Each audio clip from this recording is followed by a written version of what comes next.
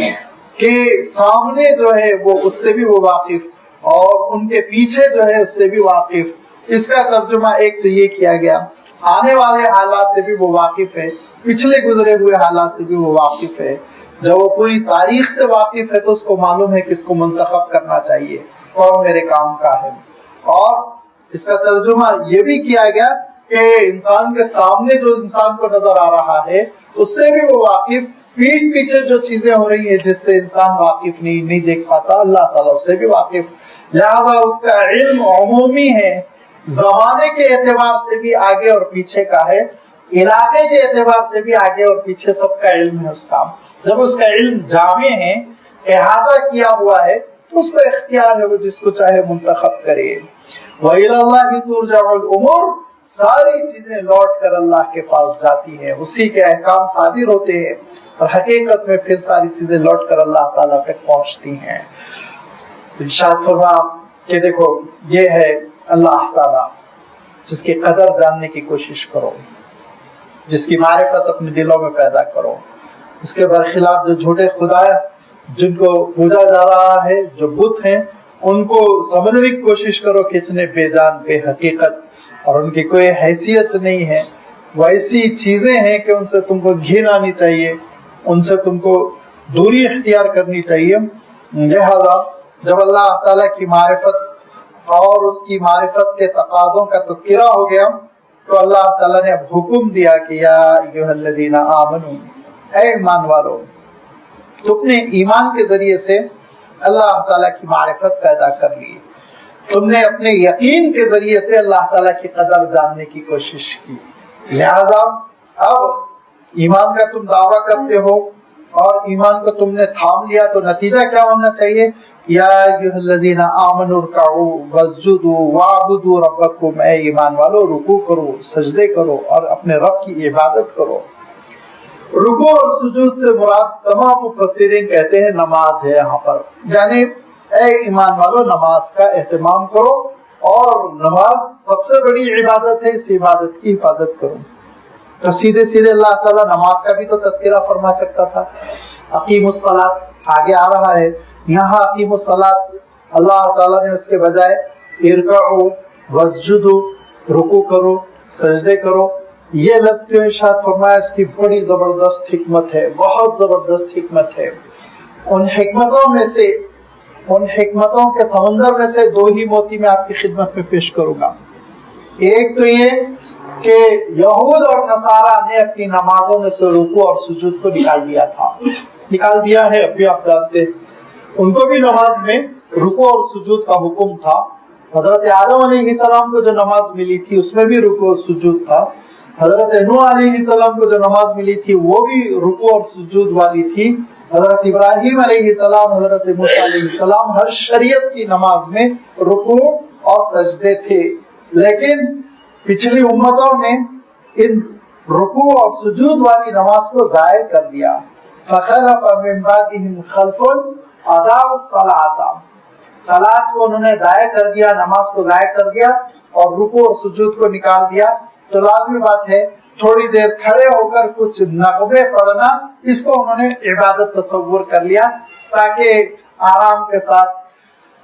کچھ دیر کھڑے ہو کر گنگنا لیں اور اس کے بعد چلتے بنے۔ اب یہ نماز اور رکوع اور سجدے اور طہارت اور اس کے مسائل کہاں ان جھمیلوں میں پڑے، یہ سوچ کے انہوں نے اپنے نمازوں کی شکل بدل دی۔ لہذا اللہ تعالیٰ نے قرآن مجید میں گاہے گاہے، اکثر مقامات پر تو اقیم الصلاۃ فرمایا، لیکن کہیں کہیں اللہ تعالیٰ نے نماز کے لفظ کے بجائے رکوع اور سجود کا لفظ ارشاد فرمایا، تاکہ اس امت کی نماز میں سے رکوع اور سجود کبھی نہ نکل سکے، کبھی یہ امت اس نماز کے حامل نہ ہو جو یہودیوں کی ہے، اس نماز کے حامل نہ ہو جو عیسائیوں کی، نہیں، یہ امت وہ نماز پڑھے جو اللہ تعالیٰ کو مطلوب ہے، یہ امت وہ نماز پڑھے جو شروع سے اللہ تعالیٰ نے بندوں کو عنایت فرمائی، جس میں رکوع ہوتے ہیں، جس میں سجدے ہوتے ہیں، اللہ کے دربار میں جس میں پیشانی کو رگڑا جاتا ہے۔ تو اللہ تعالیٰ نے اس حکمت کے لیے یہاں نماز کا لفظ چھوڑ کر یہ ارشاد فرمایا یا ایھا الذین آمنوا ارکعوا واسجدوا، اے ایمان والو رکوع بھی کرو سجدے بھی کرو۔ اور پروردگار دوسری اہم بات، اللہ تعالیٰ جانتا تھا کہ آگے چل کے کچھ لوگ گمراہ ہوں گے اور وہ نمازوں کا انکار کریں گے، نمازوں کا انکار کریں گے تو کہیں گے کہ کیا ضرورت ہے رکوع کرنے کی، کیا ضرورت ہے سجدے کرنے کی، یہ نماز تو حضور اکرم صلی اللہ علیہ وسلم نے سکھائی، اور یہ حدیث تو ثابت نہیں ہے، ضعیف ہے، اور حدیث تو بعد میں مدون کی گئی، بہت دنوں کے بعد حدیث کے مجموعے تیار ہوئے، حضور اکرم صلی اللہ علیہ وسلم کی وفات کے 200-150 سال کے بعد حدیث کی کتابیں لکھی گئی، لہذا نماز یہ نہیں ہے، نماز تو یہ دعا کے لیے ہے، عربی میں صلاۃ کے معنی دعا کے ہوتے ہیں، لہذا دعا کرنا نماز ہے، اسی کو تم کافی سمجھ لو۔ اللہ تعالیٰ کو معلوم تھا ایسے گمراہ فرقے پیدا ہوں گے آگے چل کے، لہذا اللہ تعالیٰ نے ان گمراہ فرقوں پر قبل از وقت بندش لگا دی اور ارشاد فرمایا یا ایھا الذین آمنوا ارکعوا واسجدوا، اے ایمان والو تم کو وہ نماز ہمیشہ پڑھنی ہے جس میں رکوع ہوں گے سجدے ہوں گے۔ یہ کوئی نہ کہے کہ صلاۃ کے معنی دعا کے ہیں، نہیں، صلاۃ کے معنی دعا کے تو تھے، اس سے انکار نہیں، لیکن اللہ تعالیٰ نے دعا کا ایک طریقہ عطا کیا ہے، اور وہ طریقہ یہ ہے کہ تم قیام بھی کرو، وہ طریقہ یہ ہے کہ تم رکوع بھی کرو، اور وہ طریقہ یہ ہے تم سجدے بھی کرو، یہ تمہاری مکمل دعا ہوگی۔ تم کو دعا کرنے کا قرینہ طریقہ نہیں آتا ہے، عبادت کرنے کا سلیقہ تم اپنی عقل سے نہیں سیکھ سکتے ہو، اللہ تعالیٰ کی جانب سے یہ بھیجا جا رہا ہے، یہ رکوع اور سجود والی نماز کی تم حفاظت کرو۔ لہذا اللہ تعالیٰ نے اس بات کی تاکید فرما دی کہ وَاعْبُدُوا رَبَّكُمْ، رب کی عبادت جو ہوگی وہ اس نماز کے ذریعے سے ہوگی جس نماز میں رکوع بھی ہوں گے اور سجدے بھی ہوں گے۔ یہاں پہ چونکہ مطالبہ ہے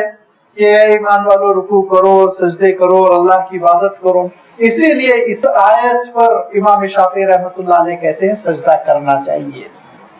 امام شافعی رحمۃ اللہ علیہ کے نزدیک یہ آیت سجدہ ہے۔ آپ سوچیں گے امام شافعی رحمۃ اللہ علیہ خود اپنی بنیاد پر کیسے انہوں نے فیصلہ کر لیا کہ یہاں سجدہ کرنا چاہیے؟ ایسا ہے، امام شافعی رحمۃ اللہ علیہ نے اپنی رائے کی بنیاد پر فیصلہ نہیں کیا، بلکہ ان کے سامنے وہ حدیث بھی تھی جس میں ایک صحابی نے حضور اکرم صلی اللہ علیہ وسلم سے پوچھا کہ اے اللہ کے رسول، سورۃ الحج میں 2 سجدے ہیں، تو آپ صلی اللہ علیہ وسلم نے ارشاد فرمایا فضلت سورۃ الحج بسجدتین، ہاں سورہ حج کو یہ فضیلت ہے کہ اس میں 2 سجدے ہیں، تو ایک تو ہم کر چکے، گزر چکے، اب یہ دوسرا۔ البتہ دیگر ائمہ جس میں امام مالک بھی ہیں، امام ابو حنیفہ بھی ہیں، اور بھی ائمہ، وہ یہ کہتے ہیں کہ یہاں سجدے کی ضرورت نہیں ہے، کیونکہ آیت سجدہ گزر چکی، یہاں نماز مراد ہے، اور جب کبھی نماز کا حکم ہوتا ہے تو سجدہ واجب نہیں ہوتا۔ وہ حدیث کے سلسلے میں کہتے ہیں کہ وہاں پہ 2 سجدوں سے مراد 2 سجدوں کا تذکرہ ہے، اور نہ یہ کہ آیت سجدے کا تذکرہ ہے، یہ اختلاف ہے۔ لیکن اس اختلاف کو بالائے طاق رکھتے ہوئے میں یہ کہتا ہوں کہ سجدہ کرنے میں کیا اختلاف، سجدہ کر لینے میں کیا اختلاف، اللہ تعالیٰ ہی کے لیے تو سجدہ ہے، ثواب ہی تو ملے گا، لہذا اگر آپ سجدہ کرنا چاہ رہے ہو تو ضرور سجدہ کیجئے، انشاءاللہ اس پہ اجر ملے گا، اور جو نہیں کرنا چاہ رہا ہے تو ٹھیک ہے، ان سے بھی کوئی جھگڑا نہیں ہے، وہ آگے جو آئیں گے آیت سجدہ ان پر وہ سجدہ کرتے رہے۔ تو ارشاد فرمایا ایمان والو رکوع کرو، سجدے کرو، پروردگار کی عبادت کرو، وفعلوا الخیر، اور خیر پر کاربند رہو،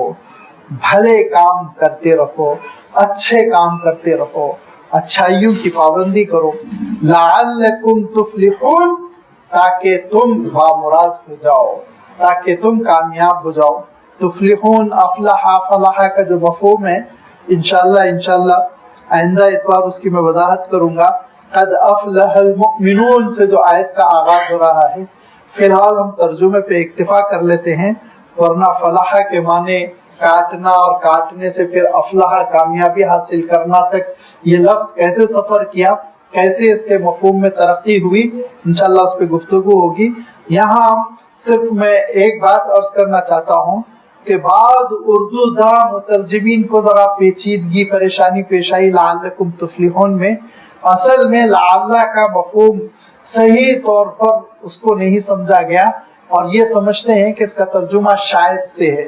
لہذا شاید کہ تم کامیاب ہو جاؤ. اللہ میاں کو بھی یقین نہیں, نعوذ باللہ ایسا نہیں ہے. عربی میں لعل جو ہے جہاں شاید کے مفہوم کے لیے آتا وہیں تعلیل کے لیے بھی آتا ہے, لہذا آپ اس کا ترجمہ یوں کیجئے وَافْعَلُوا الْخَيْرَ لَعَلَّكُمْ تُفْلِحُونَ, اور بھلائی پر کاربند رہو تاکہ تم بامراد ہو جاؤ. تاکہ سے ترجمہ کیجئے, نتیجہ برآمد ہوتا ہے, تو اس کے لیے بھی لعل کا لفظ استعمال کیا جاتا ہے. اور یہی انداز تقریباً اللہ تعالیٰ نے روزے کے سلسلے میں بھی اختیار فرمایا.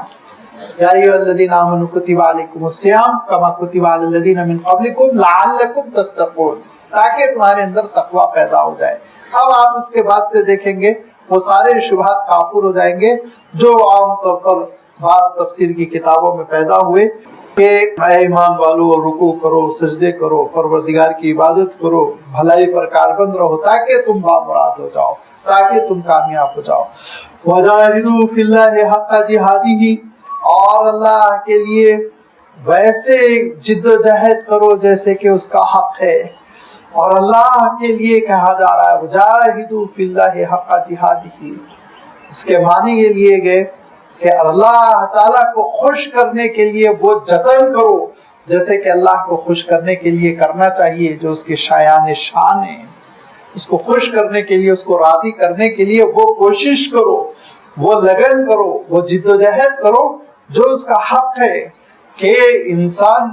کسی معمولی سی مخلوق کو خوش کرنے کے لیے, اپنے دوست کو خوش کرنے کے لیے, اپنے رشتہ دار کو خوش کرنے کے لیے, اپنے زمانے کی حکومتوں کو خوش کرنے کے لیے, اپنے عہدیداران بالا کو, افسران بالا کو خوش کرنے کے لیے کیسے جتن کرتا ہے, آپ ذرا دیکھیے, غور کریے. تو فرمایا کہ وہ تو مالک حقیقی جس نے تم کو پیدا کیا اور اسی سے تمہاری زندگی چل رہی ہے, اسی کے پاس تم کو لوٹ کر جانا ہے. اس کو خوش کرنے کے لیے کیسی تم کو کوشش کرنی چاہیے, ذرا سوچو. وہ کوشش تم کیا کرو. اس کوشش کی جو جھلک اللہ کے رسول صلی اللہ علیہ وسلم کی حیات طیبہ میں ملتی ہے کہ اللہ کے رسول صلی اللہ علیہ وسلم کا رونا, گڑ گڑانا اور عبادتیں, عبادتوں میں رات کی عبادتیں, رات کی عبادت میں اتنی طویل نماز کہ پیروں پر برم آ جانا اور پیروں کا پھٹ جانا. پھر اس کے بعد سے آپ صلی اللہ علیہ وسلم سے پوچھا گیا کہ اللہ کے رسول آپ کو کیا ضرورت ہے اتنی جتن کی, اتنی محنت اور اتنی تڑپ اور اتنی کوشش, آپ کو تو مقام بہت اونچا ہے. یوں بھی اللہ تعالیٰ نے ارشاد فرما دیا کہ آپ کے اگلے پچھلے سب گناہ جو ہے, سب خطائیں اگر ہوتی تو وہ سب معاف شدہ ہوتی, تو پھر اس کے بعد آپ اتنا کیوں جد و جہد کرتے ہیں. تو اللہ کے رسول صلی اللہ علیہ وسلم ارشاد فرماتے ہیں کہ اس مقبولیت کا بھی تو شکر ادا کرنا ہے. اور فلن اکن عبدن شکورا, کیا یہ ضروری نہیں کہ کیا یہ مجھ پر حق نہیں ہے کہ میں شکر گزار بندہ بنوں. یہ کوشش کرنا اللہ تعالیٰ کو خوش کرنے کے لیے, اس میں جد و جہد کرنا لازمی بات ہے. نفس کا عالم یہ ہے, نفس آرام کا مطالبہ کرتا ہے. نفس کا عالم یہ ہے, نفس شہوتوں کے پیچھے بھاگنا چاہتا ہے. نفس کا عالم یہ ہے کہ وہ تن آسانی دیکھتا ہے. لہذا اللہ کے رسول صلی اللہ علیہ وسلم ارشاد فرماتے تھے کہ اس نفس کے خلاف جد و جہد کرنا یہ جہاد اکبر ہے, بہت بڑا جہاد ہے, بڑی لڑائی لڑنی پڑتی ہے. یہ ہمیشہ لگا رہتا ہے, ہمیشہ انسان کو پٹی پڑاتا رہتا ہے. اس پر قابو کرنا یہ سب سے بڑا جہاد ہے. لہذا اللہ تعالیٰ اسی کا مطالبہ کر رہا ہے کہ دیکھو اللہ تعالیٰ کی جو خوشنودی ہے وہ ان چیزوں میں ہے جو انسان پہ ذرا گران گزرتی ہے. نیند کی قربانی دینا, مال کی قربانی دینا, وقت کی قربانی دینا, جذبات کی قربانی دینا, یہ سب کچھ اللہ تعالیٰ کے لیے قربان کرنا. قربانی جو اب آ رہی ہے وہ ایک رمز ہے, ایک سیمبل ہے. اصل کیا ہے, ان صلاتی و نسکی و محیایا و مماتی للہ رب العالمین, کہ انسان ہر موقف میں, ہر مرحلے میں قربانی دے. نفس کی قربانی کیا ہے؟ نیند. نفس چاہتا ہے ہم سوتے رہیں, اور اللہ کا حکم یہ ہے فجر کے لیے اٹھو, اور اس سے بہتر بندے وہ ہوتے ہیں جو فجر سے پہلے اٹھ جاتے ہیں. یہ نفس کی قربانی ہے. جذبات کی قربانی کیا ہے کہ آپ انتقام لینا چاہ رہے ہیں, سامنے والے کے دانت توڑ دینا چاہ رہے ہیں. اللہ تعالیٰ کا حکم کیا ہے, وَالْقَاذِمِينَ الْغَيْظَ, غصے کو دبا لو, قابو میں رکھو, جذبات کو قربان کرو. اللہ کی خوشنودی چاہو، اور اللہ کے رسول صلی اللہ علیہ وسلم نے کر کے دکھلایا۔ مال کی قربانی یہ ہے کہ مال ہمارا کمایا ہوا ہے، ہم نے محنت کی، ٹھیک ہے، اور ہم اس کے مالک شرعی ہے، قانونی مالک ہے، لیکن اللہ کو خوش کرنے کے لیے خرچ کرو۔ خرچ کرو بھی تو کبھی کبھی ان رشتہ داروں پر خرچ کرو جن سے ہماری نہیں بنتی، جو ہم سے جھگڑا کر رہے ہیں، صلہ رحمی کے لیے خرچ کرو۔ کبھی کبھی وہاں خرچ کرو جہاں دل گوارا نہیں کر رہا ہے، خرچ کرو، بس اللہ کا حکم ہے۔ لہذا اللہ تعالیٰ ارشاد فرماتا ہے کہ اللہ کو خوش کرنے کے لیے جو جتن تم کو کرنے چاہیے وہ جتن کرو تم۔ کیوں؟ هو اجتباکم، دیکھیے اوپر اصطفیٰ آیا تھا، یہاں اجتبا آیا۔ جب آیا اصلاً خزانے میں اپنے جمع شدہ پونجی اور مال کو کہتے ہیں، اسی لیے جبایتن ٹیکس کے لیے بھی لفظ آتا ہے، اور اسی لیے حضرت عمر بن عبدالعزیز رحمۃ اللہ علیہ کے پاس لیٹر آیا کہ بہت تیزی کے ساتھ لوگ اسلام قبول کر رہے ہیں، جس کی وجہ سے جو جزیہ ٹیکس تھا وہ ختم ہوتا چلا جا رہا ہے اور ہمارے خزانے خالی ہو جا رہے ہیں، حکومت کیسے چلائیں سمجھ میں نہیں آ رہا، آپ جواب دیں۔ تو حضرت عمر بن عبدالعزیز رحمۃ اللہ علیہ نے جواب دیا کہ ان رسول صلی اللہ علیہ وسلم قد بعث ہادیا لیس جابیا، اللہ کے رسول صلی اللہ علیہ وسلم ہدایت دینے والے بنا کر بھیجے گئے تھے، ٹیکس وصول کرنے والے تھوڑی بنا کے بھیجے گئے تھے۔ کھول دو دروازے اسلام کے سب کے لیے، چاہے خزانے خالی ہو جائیں، چاہے تم کو بھیک مانگنے کی نوبت آ جائے، صرف اس بنیاد پر لوگوں کے اسلام پہ بندش نہ لگاؤ کہ ان کے پاس سے ٹیکس آتا ہے، ایسا ہرگز نہ کرو۔ اس کے پیچھے ایک بیک گراؤنڈ ہے تاریخی کہ وہاں کے جو گورنر تھے ان کو یہ محسوس ہوا کہ لوگ ٹیکس سے چھٹکارا حاصل کرنے کے لیے اسلام قبول کر رہے ہیں، اخلاص کے ساتھ نہیں۔ وہ چاہتے تھے کہ کوئی ایسا آرڈر آئے دارالسلطنت سے، کیپٹل سے، کہ حضرت عمر بن عبدالعزیز رحمۃ اللہ علیہ بڑے زبردست اسلامی خلیفہ بنے تھے، وہ کچھ ایسا آرڈر دے دیں کہ نہیں اس بنیاد پہ جو اسلام قبول کریں ہم ان کے اسلام قبول نہیں کریں گے، نعوذ باللہ۔ حضرت عمر بن عبدالعزیز نے کہا یہ نہیں ہوگا، جو جیسے بھی اسلام کا کلمہ پڑھ لیا ختم، اس کے اوپر تھوڑی ٹیکس ہم عائد کریں گے۔ تو میں یہ عرض کر رہا تھا کہ جبایتن کے معنی ہوتے ہیں کہ خزانے کی پونجی۔ اب اللہ تعالیٰ جب اس کو استعمال فرما رہا ہے باب افتعال میں، تو اب اجازت دیجئے میں اس کا ترجمہ کروں عام روش سے ہٹ کر، اور دوسرے مترجمین نے جو ترجمہ کیا بہت اچھا کیا، وہی ترجمہ صحیح ہے، لیٹرلی ہے، لیکن ایک مفہوم نمایاں کرنے کے لیے میں لفظ اختیار کر رہا ہوں کہ اے میرے بندو، میں نے تم کو اپنی پونجی بنایا ہے، اپنی کمائی بنائی ہے، کہ میں نے تم کو اپنی کمائی بنائی ہے، کہ اللہ میاں کی کمائی اس معنوں میں کہ اس نے اس دھرتی پہ ہم کو بھیج کر ہدایت دی رسول کے ذریعے سے، تاکہ ہم اس کی عبادت کریں، تاکہ ہم اس کو خوش کریں، کہ اللہ تعالیٰ اپنے بندوں پہ فخر کرے کہ دیکھو یہ میرے بندے ہیں، اور یہی وہ بندے ہیں جن کو میں نے پیدا کرنے کا ارادہ کیا تھا۔ تو اے فرشتوں، تم نے کہا تھا کہ تو بہت ہی خوریزی کریں گے، لڑیں گے، جھگڑیں گے، دیکھو کیسے عبادت پہ لگے ہوئے ہیں، رو رہے ہیں، گڑ گڑا رہے ہیں۔ ایک حدیث قدسی میں آتا ہے کہ اللہ تعالیٰ فرشتوں سے پوچھتا ہے کہ میرے بندوں کو کس عالم میں تم چھوڑ کر آئے؟ تو فرشتے کہتے ہیں اللہ، کوئی کھڑا ہوا تڑپ رہا تھا، کوئی سجدے میں گڑ گڑا رہا تھا، اور آپ کے عذاب سے بچنے کے لیے، آپ کے غضب سے بچنے کے لیے پکار رہا تھا، آپ کی نعمتوں کو پانے کے لیے، جنت کے حصول کے لیے تڑپ رہا تھا۔ تو اللہ تعالیٰ فرشتوں سے پوچھتا ہے انہوں نے جنت کو دیکھا، انہوں نے جہنم کو دیکھا؟ نہیں اے اللہ، آپ کے بیان پر، آپ کے رسولوں کے بیان پر ایمان رکھتے ہوئے، یقین کرتے ہوئے وہ یہ ادا اپنایا۔ تو اللہ تعالیٰ ارشاد فرماتا ہے تو فرشتوں تم بھی گواہ ہو کہ میں نے ان کی طلب پوری کر دی، ان کی مانگ، انہوں نے جو مطالبہ کیا اس کی میں نے لاج رکھ لی۔ تو یہ اللہ تعالیٰ فخر کرتا ہے، کتنی حدیثوں میں، کتنی جگہ یباہی بہم الملائکہ، اللہ تعالیٰ فرشتوں پر، اپنے ان بندوں پر فخر کرتا ہے کہ الفاظ آئے ہیں۔ تو ہوا اجتباکم، اس نے چنا ہے، اس نے تم کو منتخب کیا، اور رسولوں کا عالم یہ تھا وہ صفوات ہے، سلیکٹڈ، چنیدہ، اور امت کا عالم یہ ہے کہ اللہ تعالیٰ کی خزانے کی پونجی ہے۔ یہ اللہ تعالیٰ کی وہ اختیار کی ہوئی چیز ہے جس میں اللہ تعالیٰ فخر کرتا ہے، اور فرمایا کہ دین کو اختیار کرو،